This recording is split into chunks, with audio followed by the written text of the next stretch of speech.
My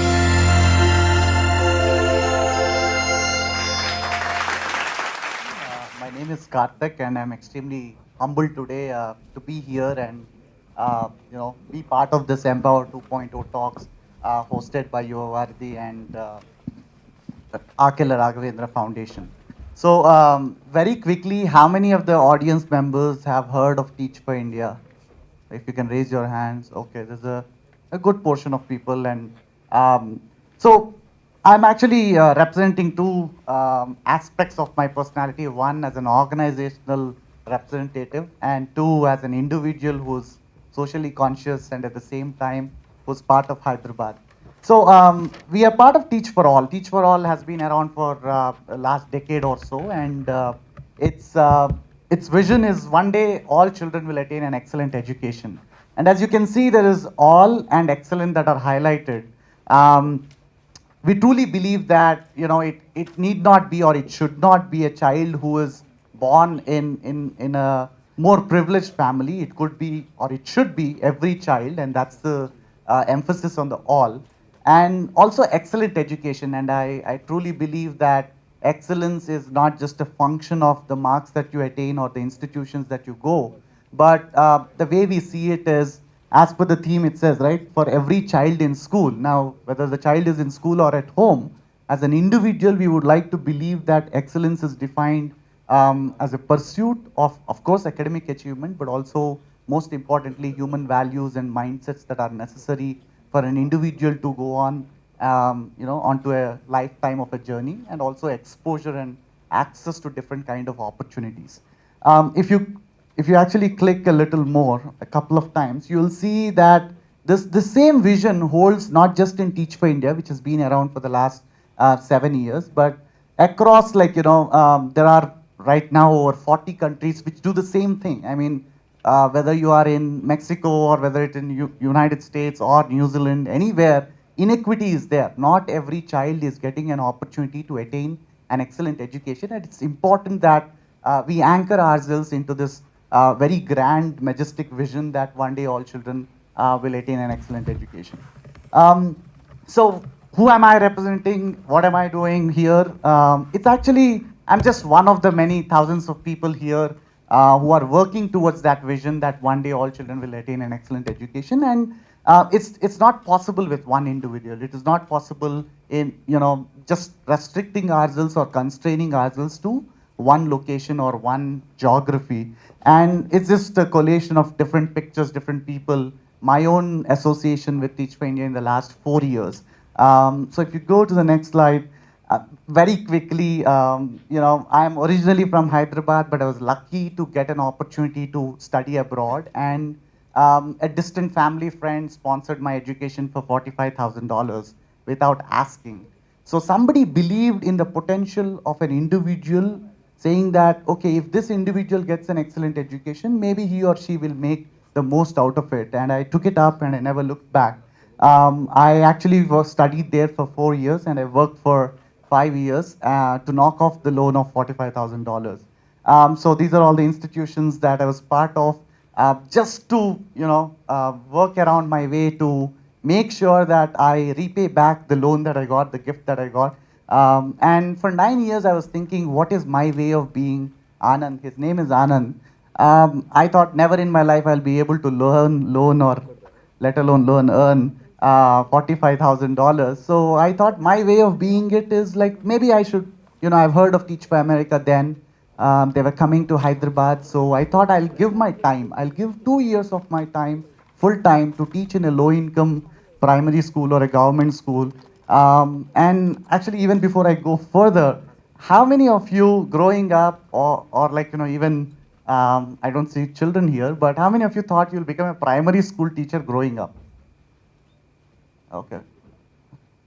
Yeah. So there are two or three people, right? So it's not an aberration. It's a sad reality of the state of affairs today, wherein the profession, I was sharing with Mayur earlier, a couple of generations ago, being a headmaster or a school principal was something that is very highly regarded. Maybe a generation ago, becoming a professor or a lecturer in a university setting is still regarded. But for our generation, at least, for the most of us who are gathered here, to imagine that you'll become a primary school teacher, I think it's almost a sin right now.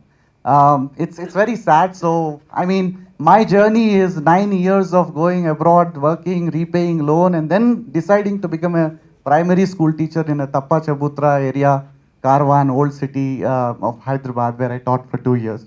After 2 years, I took on Teach for India role here to oversee operations here. So we are right now around 150 fellows across like 45 schools, and we are touching around 4,500 children. The model is very simple. You get people like me who are graduates. Your age could be 19 to 65, no restrictions. If you have the passion to teach, and if you can commit 2 years of your lifetime, I think Teach for India will consider you, and then we are given the training, and then we are placed as the teachers, and it's a phenomenal experience. Coming to the core content of what I would like to talk, what I did is really I went back to my teaching days, and I brought in snippets that embody what we define as leadership. So Sohail, he's a when I started as a new teacher, he was 6 years old, and on day one, Sohail asked me, "भैया आप हमें कैसे मारोगे? आप मुझे लकड़ी से मारोगे, पीवीसी पाइप से मारोगे, मुझे कुर्सी बिठाओगे is this right? गोड़ कुर्सी अंडर और मुर्गी बनाओगे Yes. So these are the four options that a 6-year-old child gives to a new teacher on day one, right? So I mean, I was shocked because that is what is expected by a child, by a new teacher. It's unfortunate, but so when I started teaching, it's a small half, maybe 1/3 of this stage, where there's no wall plastering, no flooring. Those are the conditions of some of our schools. So we start teaching there, we start from alphabets, and Sohail really, I mean, embodied. If you click a couple of times, there's a lot of fear. I mean, you couldn't see maybe in the bottom there, it says fear. There's a theory, it's called Kohlberg's theory, where each one of us, even adults, we start from fear, then we do things because of gifts, and then we do it because of somebody else, and then finally comes you do something because you believe in that. So, if you click a couple of times, the two lessons that I've learned from Sohail is, be vulnerable. I mean, it's okay. There's no way you cannot have fears. I mean, Sohail was equally scared to ask that question, but he was bold enough to put it out there, right? He spoke the feelings of maybe 30 other children in the classroom. And one of the, learnings for me is, yes, we are all vulnerable, but at the same time, we have to try and come out of our fears. That's one of the leadership snippets I believe is crucial, because if we are not stepping out of our fears, I don't think, because fear is natural, but be vulnerable at the same time being bold is crucial. And I thought it's a great life lesson that Sohail has taught me that I still carry very close to my heart today. So there are two other kids. You can't see Imtiaz there, huh? So it's a story of twin children like Maria and Imtiaz. Both of them, within my classroom. But I spoke to their mother, and they said, both my children, there's no education in my family, and the mother broke down, saying that my children can't learn, can't read. And honestly, like I mean, after of course like working with the children, and they're no less than you and me. It's just that the belief was not there, or shaken a little bit. So we wanted to show that Maria and Imtiaz are no less, and they are equally capable, and they have the potential. And if we are committed, the kids will show out what they are capable of. So the other leadership snippets that I got from that experience is, Maria and Imtiaz, unfortunately, they had to drop out of school midway in the year because they were constructing a home somewhere near Narsingi, and our school is in Karwan. But they both of them got admitted into a newer school, and the father realized that both of these kids are doing relatively better in that Narsingi school than what they were considering their children were capable of. So it was very interesting as to how Maria and Imtiaz's father used to drive back from Narsingi to Karwan every day, because he didn't want them to go to that newer school, but he realized the value of, say, being in a classroom where learning is happening and their kids are being able to really, meet their potential. So the other two snippets that I have to share is like, I think it's important to help others taste success. I don't think it is always about our individual success, but it's crucial to help others become successful. And in their success, we derive the joy. And then they will come back because you've set a benchmark, not only for yourself, not only for themselves, but also for yourself. The other story I would like to share is Sifan. So when I was teaching in this school, it was a second grade classroom with kids age 6 to 11.